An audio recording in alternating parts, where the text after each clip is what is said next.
네, 오늘 본문 우리 디모데전서 우리 3장 우리 14절에서 우리 16절 말씀을 중심으로 하나님의 집에서 어떻게 해야 할까라는 제목으로 함께 도전받는 그런 시간이 되면 좋겠습니다. 제가 요즘 몇 분들 통해서 목사님 이렇게 다 나으셨냐고 그렇게 물으시는데 이제 많이 나았습니다. 근데 제일 불편한 부분이 이렇게 앞을 이렇게 보는 조금 보는 것이 지금 불편해서 인상 쓰는 것도 아니고 특별히 제가 이제 웃음이 일품인데 그것을 보여주지 못해서 상당히 좀 안타깝습니다. 그래서 이렇게 대단히 조심하는 것 같은데요. 그래서 좀 그렇습니다. 많이 기도해 주셔서 감사드리고요.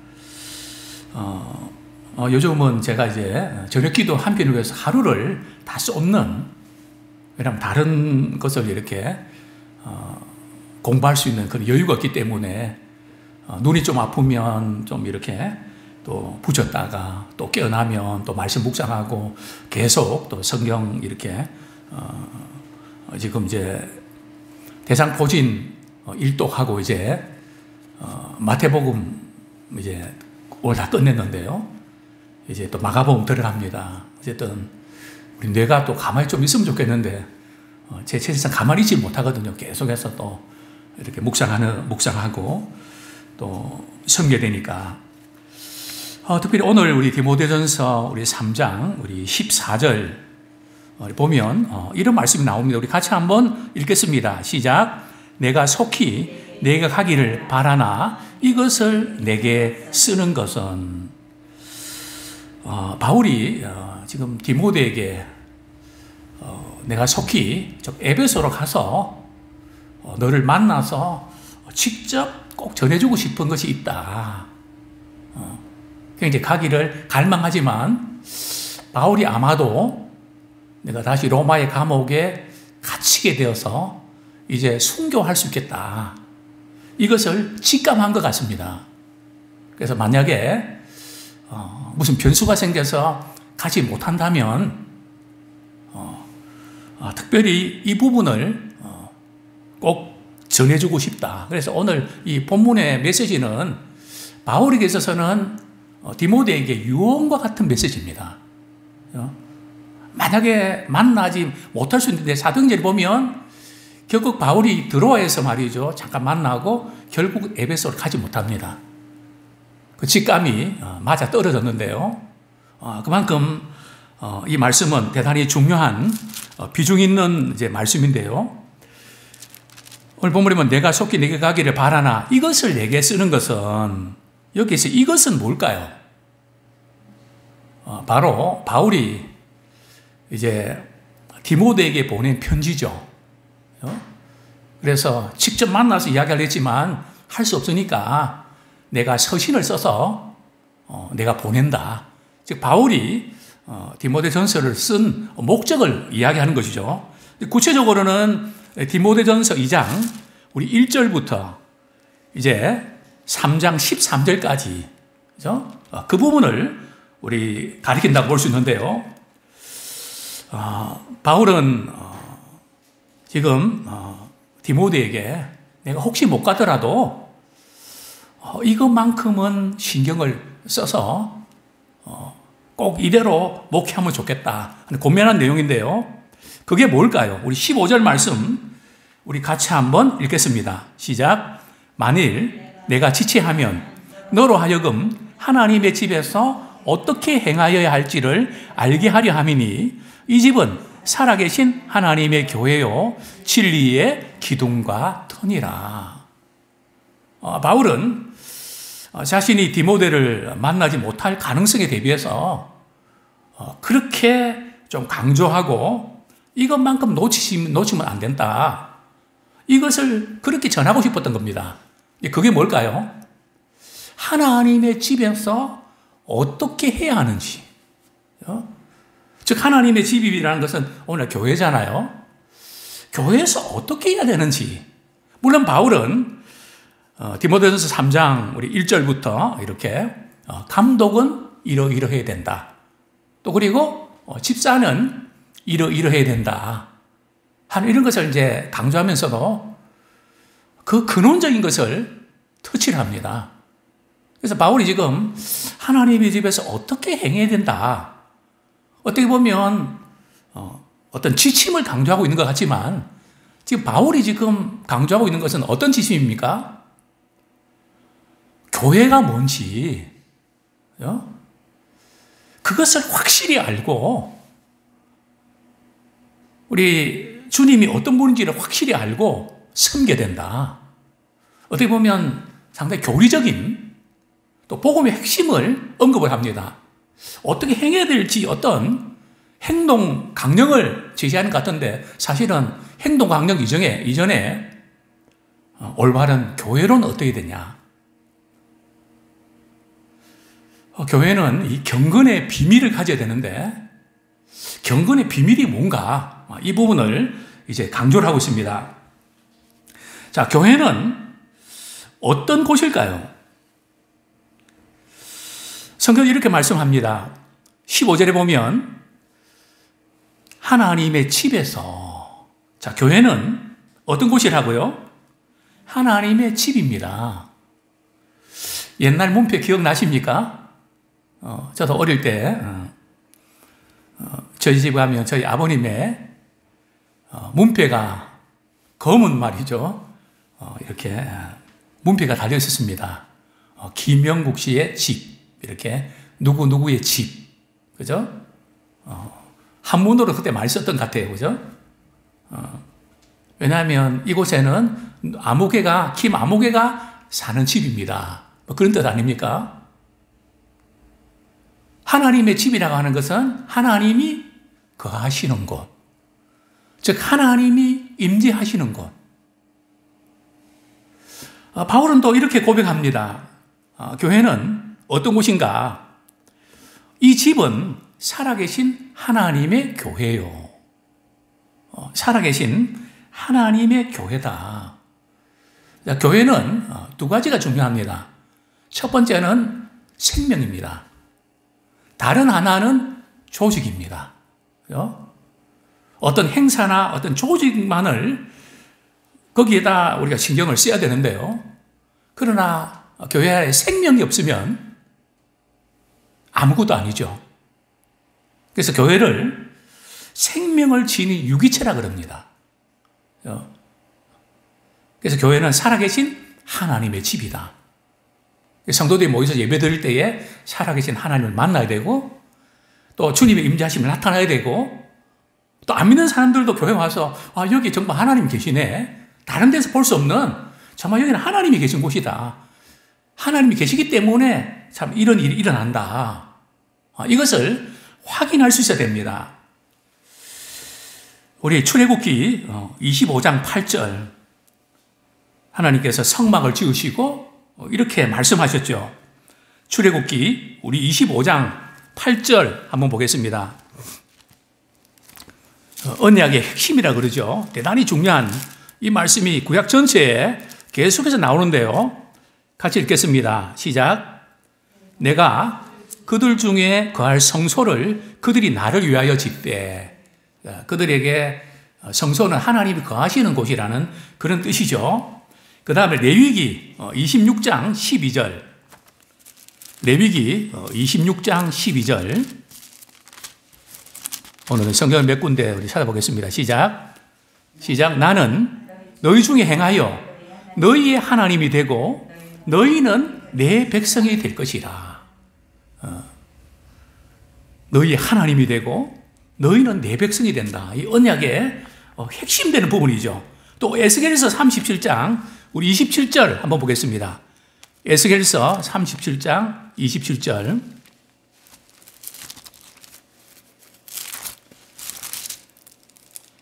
같이 읽겠습니다. 시작. 내 성소가 영원토록 그들 가운데 있으리니 내가 이스라엘을 거룩하게 하는 여호와인 줄을 27절 같이 읽겠습니다. 다시 한번요. 시작. 내 처소가 그들 가운데 있을 것이며 나는 그들의 하나님이 되고 그들은 내 백성이 되리라. 우리 고린도후서 6장 16절 같이 읽겠습니다. 고린도후서 6장 16절.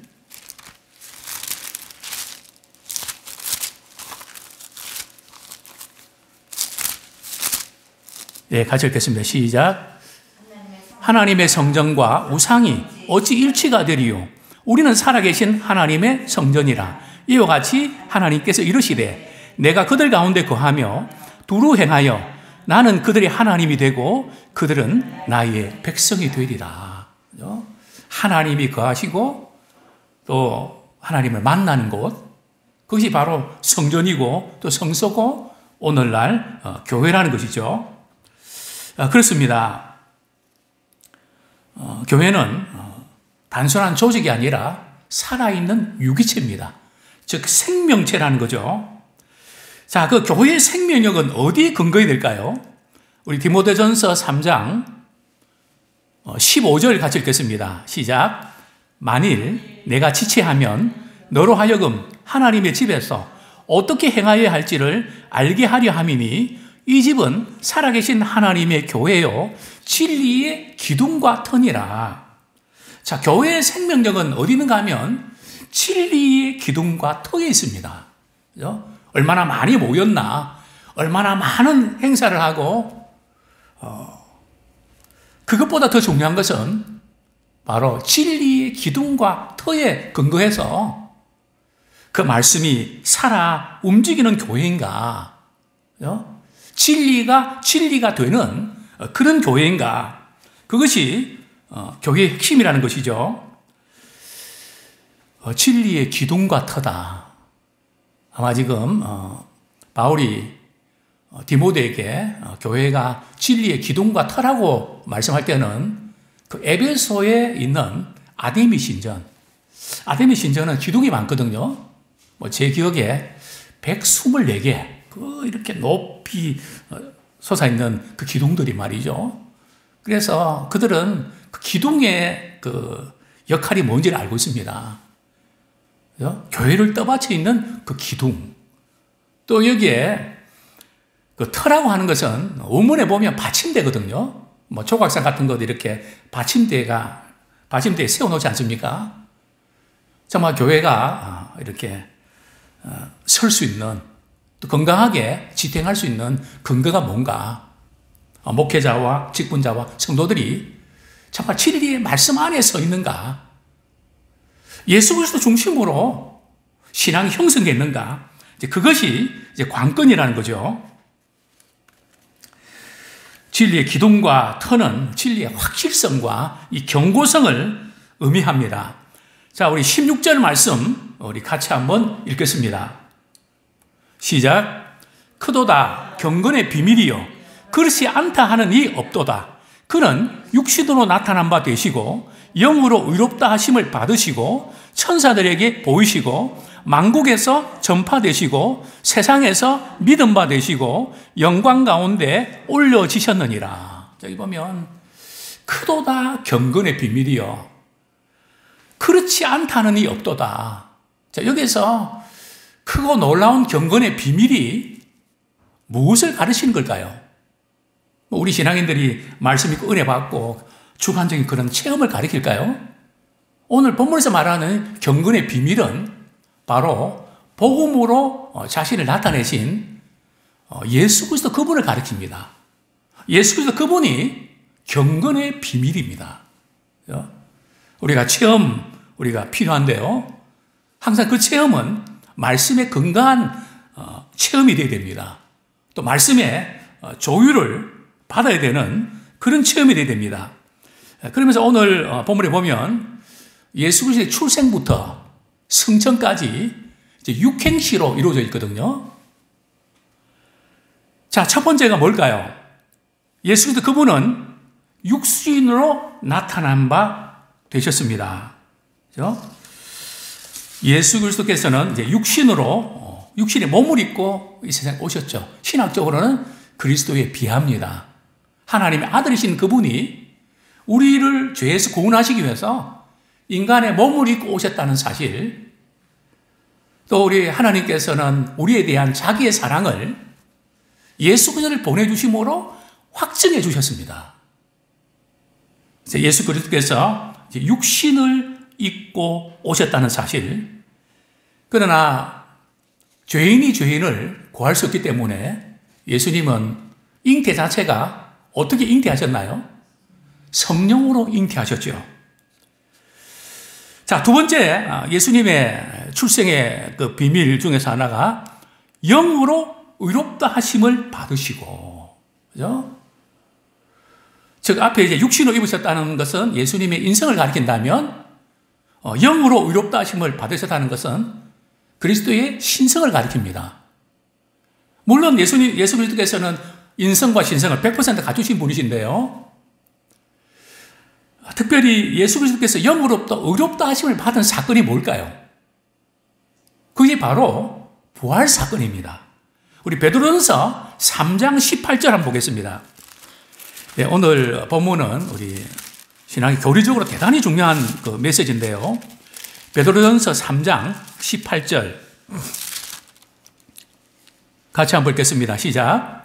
그리스도께서도 단번에 죄를 위하여 죽으사 의인으로서 불의한 자를 대신하셨으니 이는 우리를 하나님 앞으로 인도하려 하심이라. 육체로는 죽임을 당하시고 영으로는 살리심을 받으셨으니, 즉 부활하심으로 의롭다 하심을 잊게 됐는데요. 또 우리 로마서 1장 4절 말씀, 로마서 1장 4절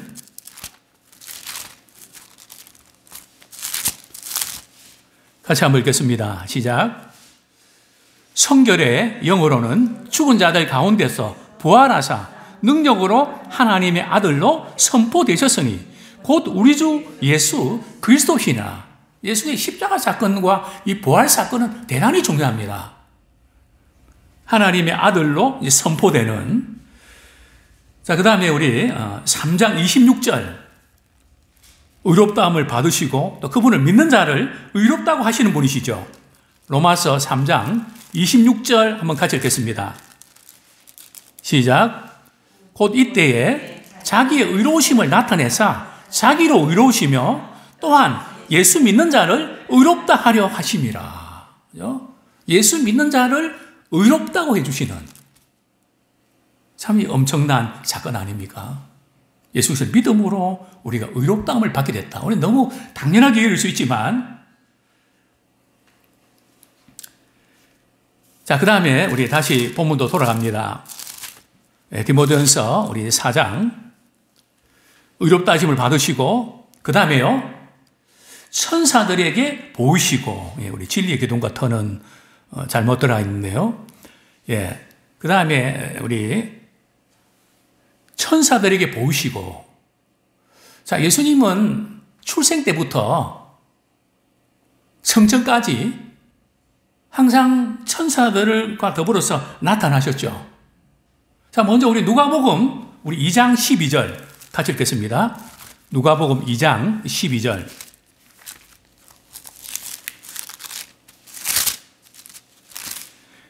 (12절부터) (14절까지) 한번 같이 읽겠습니다. 시작. 너희가 가서 강부에 쌓여 구유에 누워있는 아기를 보리니 이것이 너희에게 표적이니라 하더니 홀련히 수많은 천군이 그 천사와 함께 하나님을 찬송하여 이르되 지극히 높은 곳에서는 하나님께 영광이요 땅에서는 하나님이 기뻐하신 사람들 중에 평화로다 하니라.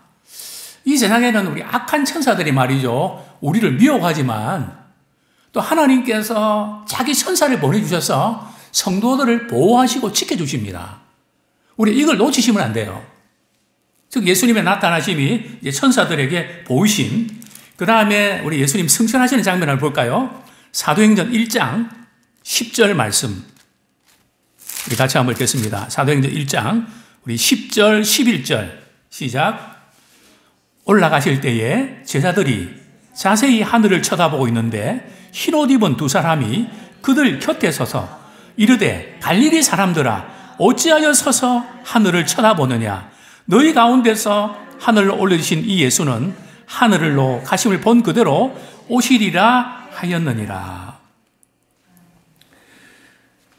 천사들이 나타내신 바 되고요. 우리 다시 한번 우리 디모데전서 3장 16절 그 다음에는요 만국에서 전파되시고, 그죠? 만국에 전파되시고, 즉 예수님께서 마태복음 28장에서 가서 모두 제자 삼아 복음을 전파하라고 또 가르친 바를 다 지켜 행하라고 이렇게 말씀하셨죠. 또 우리 골로새서 1장 23절 한번 보겠습니다. 골로새서 앞부분 우리 1장 23절. 골로새서 1장 23절 같이 읽겠습니다. 시작. 만일 너희가 믿음에 거하고 터 위에 굳게 서서 너희 들은 바 복음의 소망에서 흔들리지 아니하면 그러하리라. 이 복음은 천하 만민에게 전파된 바요 나 바울은 이 복음의 일꾼이 되었노라. 복음이 이제 만국에 전파됐죠. 자, 그 다음에 이제 우리 디모데전서 3장 우리 16절 하반절에 보면 만국에 전파되시고 그 다음에 세상에서 믿음 바 되시고, 그죠? 예수 그리스도를 믿는 자는 구원을 받는데요. 세상에서 믿음 바 되시는, 우리 아까 읽었던 로마서 1장 5절은 믿어 순종하게 되는. 그러니까 우리가 믿음을 가지면 순종하게 되는 것은 따로 떨어지는 것이 아니라 사실 연결되어 있습니다. 진정한 믿음을 가지면 우리가 순종하게 되는 거죠.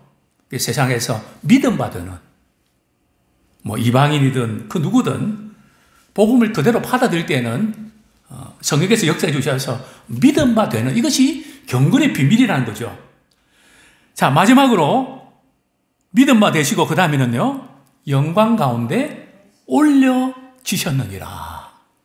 즉 예수 그리스도의 승천하심을 가르치죠. 아까 사도행전 1장 9절에 흰옷 입은 두 사람이 말이죠. 이렇게 왜 하늘을 쳐다보느냐. 올리신 그분은 가신 그대로 다시 오시리라 말씀하셨습니다. 승천하신 주님은 이제 역사의 어느 시점에서 다시 오십니다. 언제요? 처소가 예비되면 나 있는 곳에 너희도 있게 하리라. 주님 약속해 주셨습니다. 정말 이 교회는 우리가 어떤 일을 하는 것보다 더 중요한 것은 바로 그것은 교회는 살아계신 하나님의 교회고 그분의 임재하심을 체험하고 진리의 말씀이 살아 움직이고 역사하는 그런 교회, 참 올바른 교회를 가져야 균형 잡힌 신앙생활을 할 수 있는 줄로 믿습니다.